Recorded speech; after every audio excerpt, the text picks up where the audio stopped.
Hello, আসসালামু আলাইকুম। তো আমি আপনাদেরকে সেদিন বলেছিলাম যে ইদানিং শুধু আমার নাকের ফুল হারাচ্ছে। তো নাকের ফুল হারিয়ে গেছে। এই রিংটা নাকে দিয়েছি।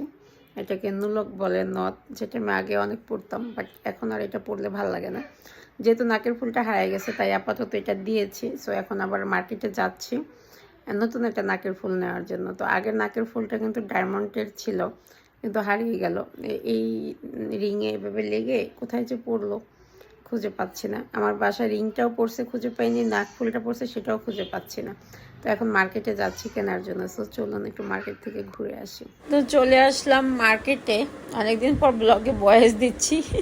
সো নাক ফুলগুলো হচ্ছে বাঁচতেছিলাম আমি, এদিকে আমার নাকের নুলকটা আমি কিছুতেই খুলতে পারতেছিলাম না। তো যাই হোক, এই জন্য আরও চেষ্টাও করিনি। তো নাক ফুল কিনে আমরা চলে আসছি হচ্ছে কেরাসিন কেনার জন্য। তো কেরাসিনের কেজি এখন 140 টাকা। তো আপনাদের ভাইয়া বলতেছিল কেরাসিন না কিনে তো আমি এখানে অকটেনই কিনতে পারতাম, কারণ হচ্ছে আমরা একটা কাজ করবো এই কেরাসিন দিয়ে, সেটা আপনাদের পরে বলবো। কারণ আমাদের জমিনটাকে হচ্ছে আসলে কেরাসিন দিয়ে আমরা আগুন লাগাবো, মানে জমিনে যেই গাছ আগাছা হয়েছে সেইগুলা। তো যাই হোক, এখানে এসে আমি আবার কিছু ডাটা শাকও নিলাম, কারণ এখানে আমাদের প্রতিবেশী, নতুন প্রতিবেশী আমাদেরকে ডাটা শাক উপহার দিল।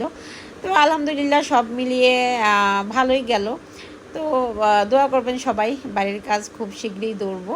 সো ভালো থাকবেন।